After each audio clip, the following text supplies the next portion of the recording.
Hello, guys. I've come back live. I'm trying to do a book club here, but I had bad sound initially. So we are talking about concepts from my book, Radical Awakening. This is book club number 48. So I was talking about this idea about letting go. The reason we have a hard time letting go is because we are deeply identified, deeply attached to who it is we are in that relationship. And because we are attached, we are an ego. We are an ego which then leads to possession and control. So I was saying that when I first bought my first house, as I walked into the four walls and saw this gorgeous form of this house, I knew not to identify as this home owner, not to identify as the dweller of this home. This is just an abode. It's just a temporary shelter. And I told myself, do not attach to this home. And eventually then when I divorced and I had to leave the home, I was able to better let go because I wasn't attached to it in form in the first place.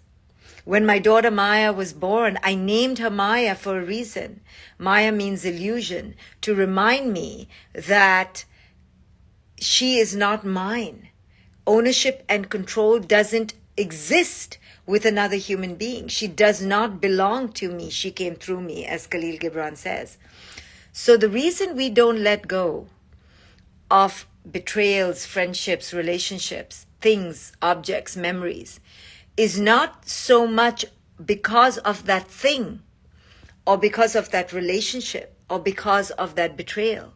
It is because of who we were in that relationship that we can't let go of. So if we were a husband and now we're no longer the husband, it's not so much that we're missing the wife or the other partner that is the issue. It's because we so identified as the husband. So with that comes ownership and control. We're talking about concepts in a radical awakening. So ownership and control come from our egoic attachment to our identity in any relationship. Relationship to our house, relationship to our face, relationship to our youth, to anything. And once we are identified, we will suffer. And we will have ego of ownership and possession and control. And then letting go becomes very painful. So one of the most powerful Eastern spiritual traditions and principles is letting go. Letting go. Letting go. So hard. Yes? The other day I was with my client who was handling a situation where there was a new woman with her young children, her little boys. And she couldn't handle the new relationship, her ex's new relationship with her little sons. And she was bawling because it brought up all her own insecurities of when she was little and feeling unloved.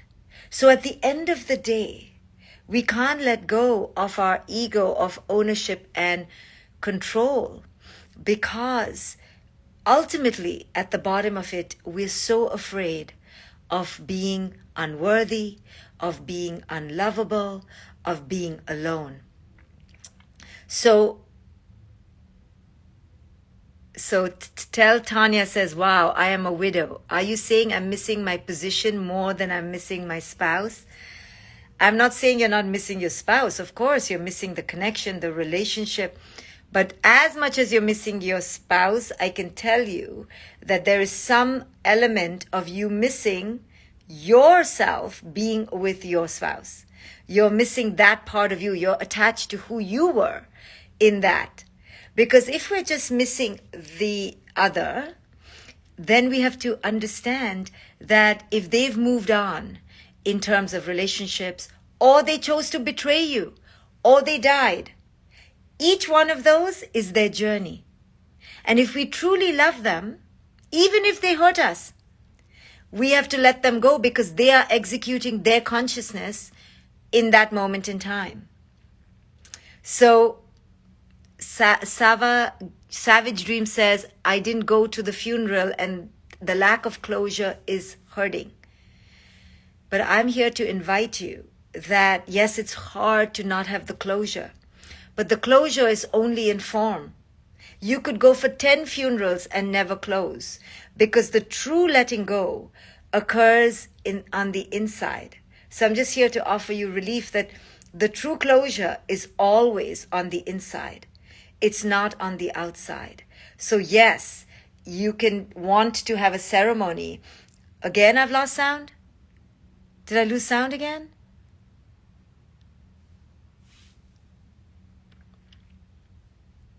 Okay, is my sound good, guys? Before I keep talking? Okay, good. So when we understand that true love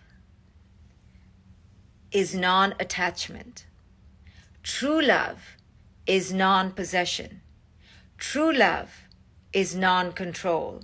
Very hard to do, guys, by the way, but I'm talking wisdom here, okay? I'm not preaching that I'm good at this, okay? But I know that this is always my aspiration, even though I fail. My aspiration is true love. So true love is non-possession, non-control, non-ego, non-attachment. So if you understand that that is true love, then let's take 3 examples. Number 1, the person dies physically. If the person dies physically, true love means we let that body do what it needs to do because we respect the body's timetable so much. Even though it hurts, we have to let go.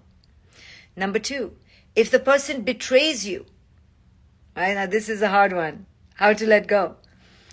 Well, if you truly love them in that moment before the betrayal, then you have to understand you also loved their unconsciousness. And their unconsciousness led to the betrayal. So you were in the relationship with that person and their unconsciousness, which led to the betrayal.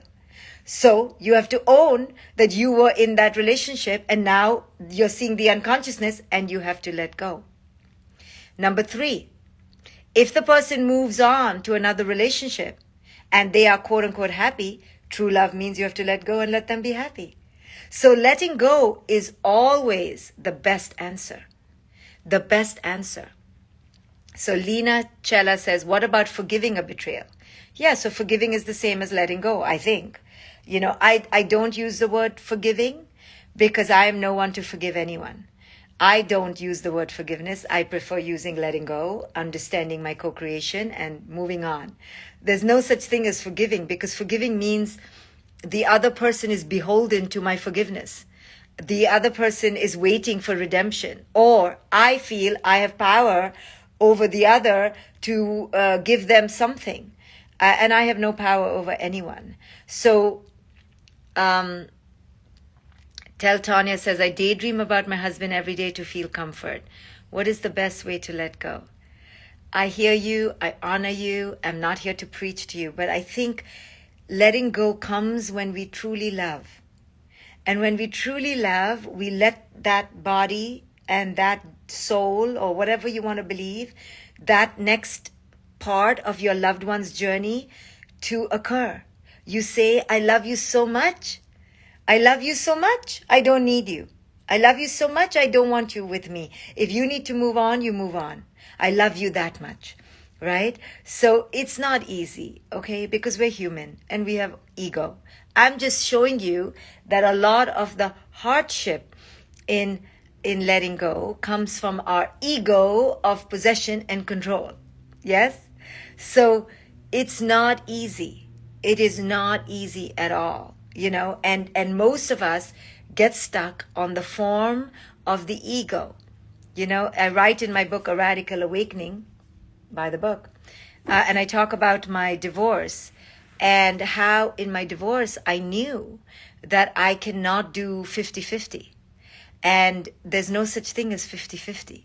Because 50-50 is you take 1 spoon, I take 1 spoon. You take 1 feather, I take 1 feather. Okay, your feather is bigger than mine. Let's cut it in half. And as long as you stay in form, you are in ego, and you're at war and you're in separation. So I knew for myself that I must let go of every fork, every spoon, every memory. Because in order to invite the new, you must let go of the form. You keep the memories inside if you want, but you're no longer that person. You are no longer the same person. So whoever you are now has never existed before, and who you were then does not exist now. Only our attachment to who we were then is fucking us up now. Do you understand? It's really important what I'm telling you right now. It's the jewel of the jewel. The more you are attached to who you were back then in that relationship is what is fucking you up now. And the only way to let go is let go of all of it with love, with freedom, because that's when the next comes. And you cry. Of course you cry. I cried. I liked my forks. I was like, I don't want to give up my forks. Fork you, right? No, I'm kidding.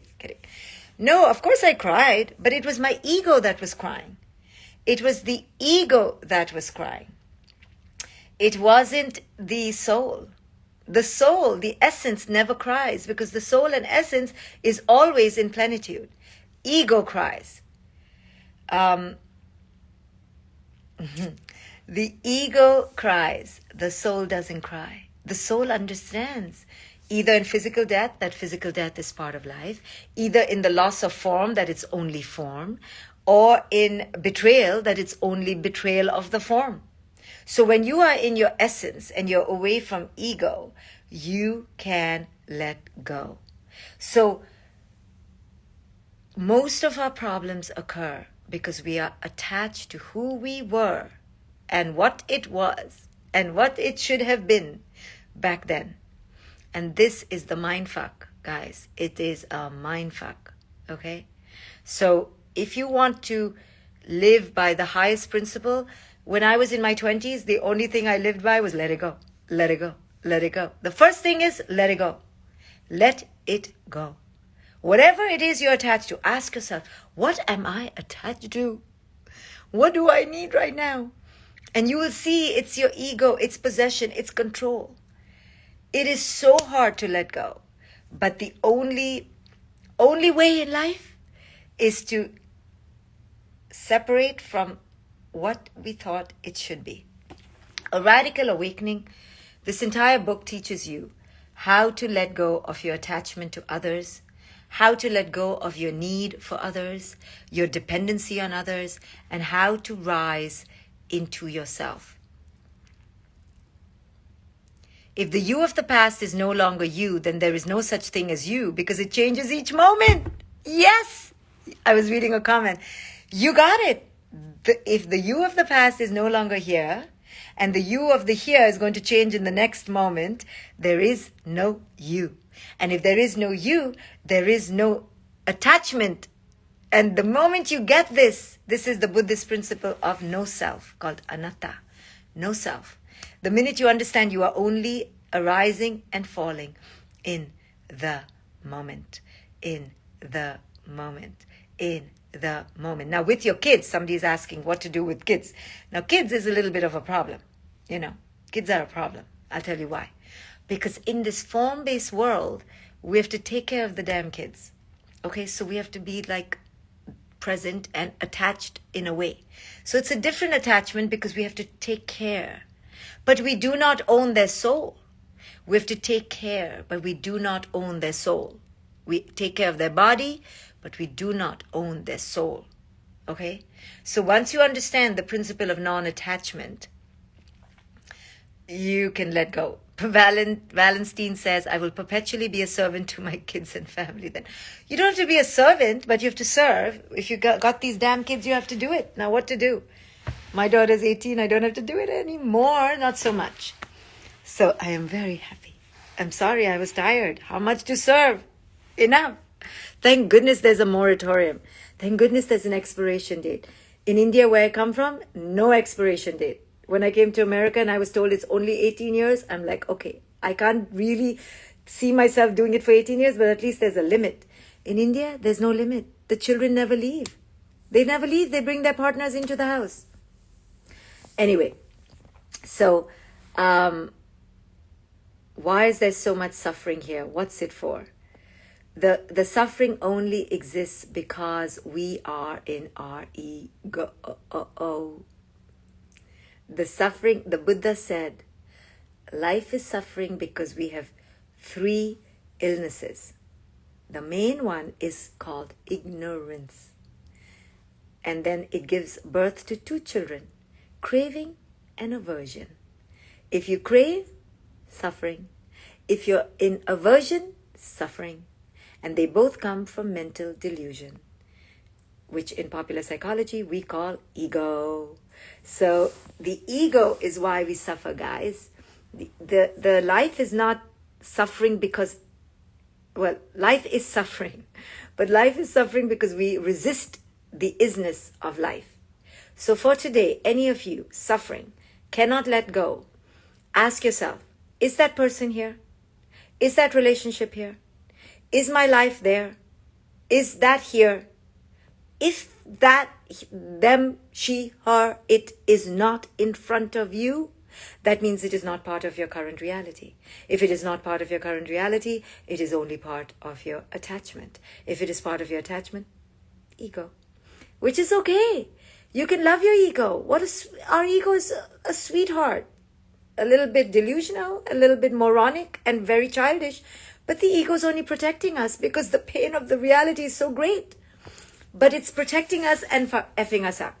So the reality is the reality, and we have to accept the reality of the isness of the present moment. And if we're in the present moment, we're not in the past. And if we're not in the past, but we're only in the past in our mind, that means we're attached to the past. So we have to bring ourselves to the present moment. So difficult. So difficult. In India, I can't leave because I'm not married, even though I'm 31. You see?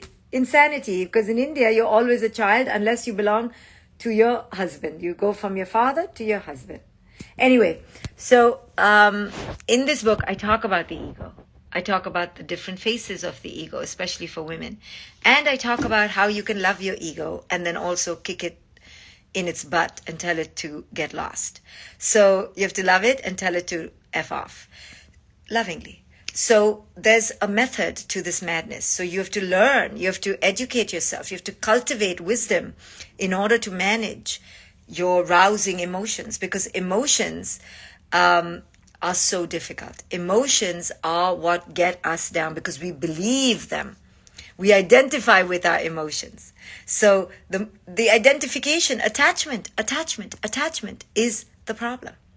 So thank you all for listening, guys. I'm going for another podcast now. I have a podcast with a beautiful woman from an Instagram account called Rising Woman, I think. So catch me there. You'll see me there in literally 5 minutes. How can you order the book? You order the book from wherever books are sold. I will see you soon. This was book club number 48, in case you're counting. Bye, guys.